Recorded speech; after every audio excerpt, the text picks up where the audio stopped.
High everyone, welcome to my channel. আশা করি সকলেই ভালো আছে। আমি তো ভীষণ ভালো আছি। তো বহু যুগ পর একটা ইউটিউবে ব্লগ ভিডিও নিয়ে এসেছি, আর এখন দেখতেই পাচ্ছ রেডি হয়ে গেছি। তো এখন কিন্তু যাব জুডিওতে।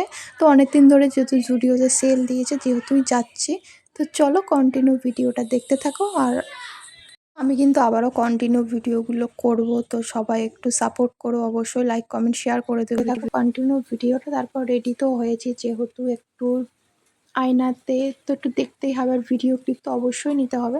তো আমাদের এখানে কিন্তু তার আগে প্রচণ্ড পরিমাণের বৃষ্টি অলরেডি হয়ে গেছে। তারপর এখানে দেখতেই পাচ্ছ রাস্তাঘাটের অবস্থা।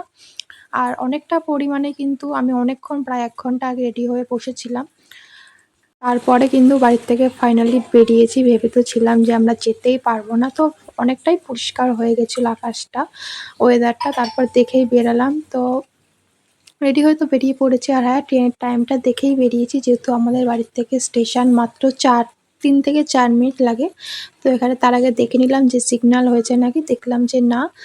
তারপর তাড়াতাড়ি করে তো হেঁটে হেঁটে যাচ্ছে যেন ট্রেনটা পাই, কিন্তু আমি তো পেয়েই যেতাম, কিন্তু আমার দিদিরা আর কি শিমুয়ালি থেকে ট্রেনটা পেতো না, তার জন্য বসেই ছিলাম আমি। এখানে বসে বসে ভিডিও ক্লিপ নিচ্ছিলাম, যেহেতু আমি একাই আর কি যাচ্ছিলাম মদনপুর থেকে। তারপর বসে বসে কি করব, বোর হচ্ছিলাম বলে নিজেকেও একটু দেখিয়ে দিচ্ছিলাম। তারপরে তো ফাইনালি ট্রেনটা চলে আসলো, কিন্তু আমি তো এটাতে করে যেতে পারবো না, যেহেতু দিদিরা এখনও পায়নি ট্রেনটা। তো পরের ট্রেনটা ধরেই যাব। তাই একটু ভিডিও ক্লিপ নিয়ে নিয়েছি।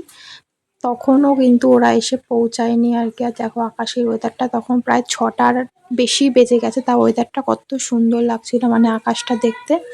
তারপর তো বলতে বলতে আমাদের ট্রেনেরও খবর হয়ে গেছে। আমরা ট্রেনে উঠেও পড়েছি, কোনো ভিডিও ক্লিপ নিইনি। একেবারে কাঁচরাপাড়া স্টেশনে নেমে আবার ভিডিও ক্লিপ নিয়েছি। তো এটা হচ্ছে হৃদয়দা, আমার দিদি ছিল, আর অন্তুদির বড় ছিল আর কি।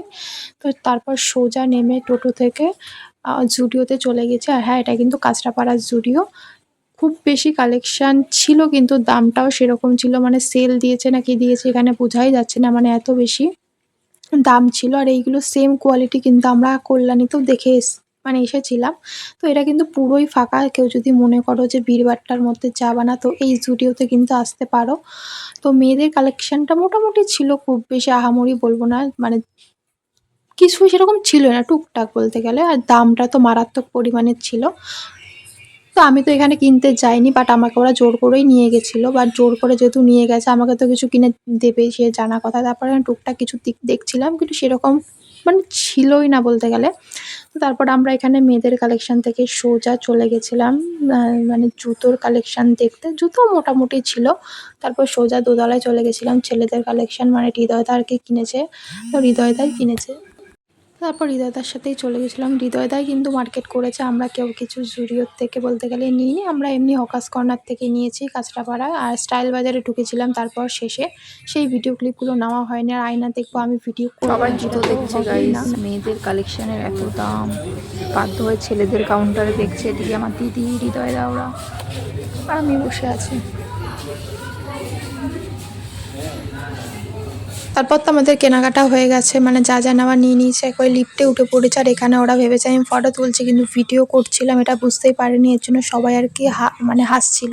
তারপর আমি এসে আবারও জুতো দেখছিলাম, ভাবছিলাম নেবো আমি, কিন্তু বাট এগুলোতে নিলে মানে স্লিপ কাটবে, এর জন্য আমি এগুলো রিস্ক নিইনি। আর যেহেতু এমনি আমি হোঁচট খাই বারবার, এর জন্য আরোই নিইনি। তো চলো টাটা, আজকের মতো ভিডিওটা এইটুখানি। ভালো লাগলে অবশ্যই লাইক কমেন্ট শেয়ার করে